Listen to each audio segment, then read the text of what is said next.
I'll start off with in your gym today.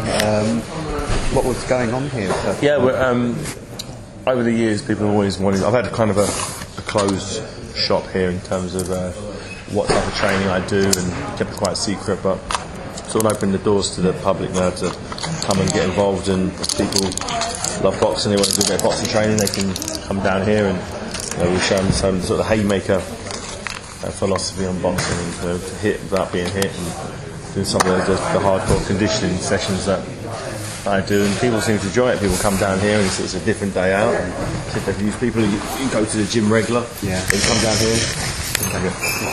People come there and and get a fantastic workout and learn.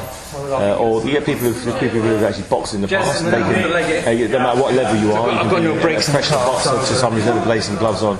Here's something here for you. You'll be pushed to the limit. You'll learn something, and you'll enjoy yourself. And do you think we could see any future world champions come from this? Yeah, definitely.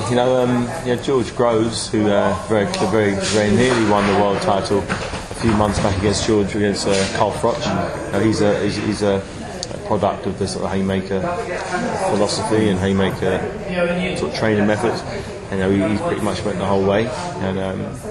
But yeah, definitely get some young guys coming through. Whether they train the whole way here or come here at one stage, we definitely get world champions sort of passing through us.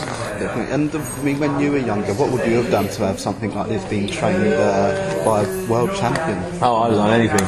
I know Nigel Benn or Chris Eubank and Prince Nassim Mohammed, Leonard Lewis, and I've done anything to be in and around those guys. And it's nice to train people who sort of appreciated what I've done throughout my career, and we really do enjoy it. And you can see them really listening. They come down here, they know they've only got a certain amount of time with me, so they want to make sure they're soaking up as much information as they can.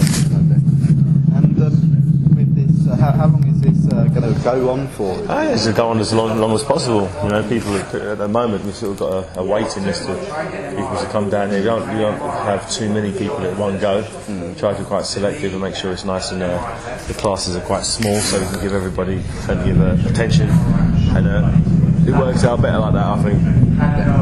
And you've had a magnificent career. What are some of the highlights for you during your highlights of my career? I'd say was winning the heavyweight championship of the world. A lifelong ambition I had since the age of 3. I was telling people I'd be the heavyweight champion. Then to go and fight, not only a world champion, but the biggest and heaviest world champion of all time, Nikolai Valuev. He's 7'2", 300 pounds. He's a big boy. He's 150 kilos. I think he might be 350 pounds. He was a huge specimen of a man, and had to take him out. And early on in your career, you fought over in America a few times, and you fought in Playboy Mansion. I did. I fought in the back garden of Hugh Hefner's back garden, which was interesting. It was he fought at a show for ESPN in America in the back garden, so I had a few fights.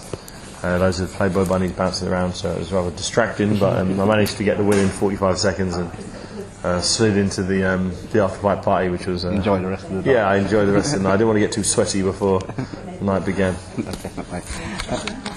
Yeah, sure, no problem. Well, 2 massive matches possibly this year. First one you mentioned already, George Groves, Carl Froch rematch. What do you think we could expect from that? Do you think? I think you can expect a very, very competitive fight. I think they proved the first time around they both have the attributes to beat either man. Carl Froch got to George late. George got to Carl early. The referee didn't give George the benefit of the doubt, and the fight was stopped prematurely. I think that both fighters have what it takes to beat the other one if they adapt the right training methods and fight philosophy when that first bell goes.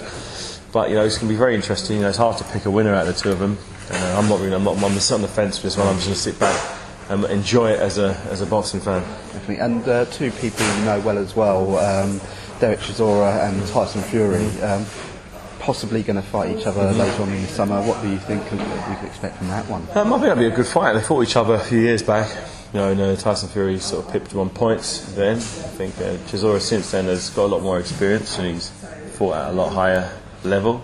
So I think that it'd be a tough fight for both guys. But Chisora has mixed in a lot higher level than Fury has. You know, Chisora's fought myself. You know, fought with Vladimir, Vitaly Klitschko. So he's fought the best in the world. You know, whereas Chisora is Tyson Fury has. You know, the best fighter he's fought was a cruiserweight guy who never had any pop at cruiserweight and had a real hard night to work against him. So, if you look at just look at the opposition and how they've won fights, you'd have to sort of favour Chisora. And can you see one of them going on to win the world title? I don't know. No, not at the moment. No. Thank you so much, David.